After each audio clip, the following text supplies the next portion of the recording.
আল্লাহ তাআলা দুজন জাহান্নামীকে ডেকে বলবে, তোমরা দুজনে জাহান্নামে প্রবেশ করো।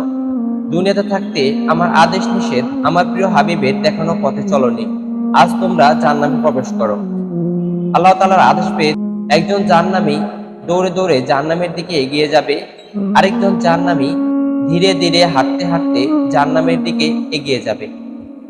কিছুক্ষণ পর আল্লাহ তাআলা যে জাহান্নামী দৌড়ে দৌড়ে জাহান্নামের দিকে এগিয়ে যাচ্ছে সে জাহান্নামীকে ডেকে বলবে, তুমি কেন জাহান্নামের দিকে দৌড়ে দৌড়ে এগিয়ে যাচ্ছ?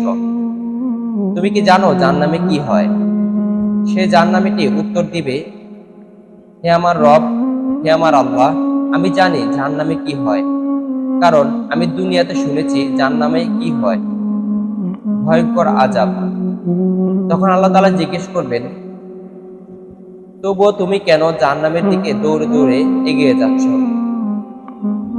তখন জাহান্নামী লোকটি আবার উত্তর দিবে, দুনিয়াতে থাকতে আমি আপনার আদেশ নিষেধ আপনার প্রিয় হাবিবের দেখানো পথে চলিনি, আজ আপনি আদেশ করেছেন, আপনার আদেশ পালন করার জন্যই আমি দৌড়ে দৌড়ে জাহান্নামের দিকে এগিয়ে যাচ্ছি। এবার আল্লাহ তাআলা যে জাহান্নামীটি ধীরে ধীরে জাহান্নামের দিকে এগিয়ে যাচ্ছে সে জাহান্নামীকে জিজ্ঞেস করবে, তুমি কেন ধীরে ধীরে জাহান্নামের দিকে এগিয়ে যাচ্ছ?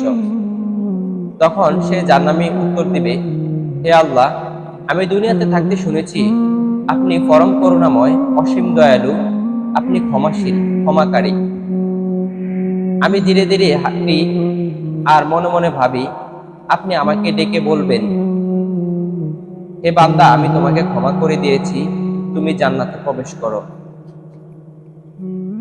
তখন আল্লাহ তাআলা এই দুজনের কথা শুনে তাদের দুজনের সমস্ত গুনাহগুলো ক্ষমা করে তাদের দুজনকে বলবে, তোমরা জান্নাতে চলে যাও। সুবহানাল্লাহ।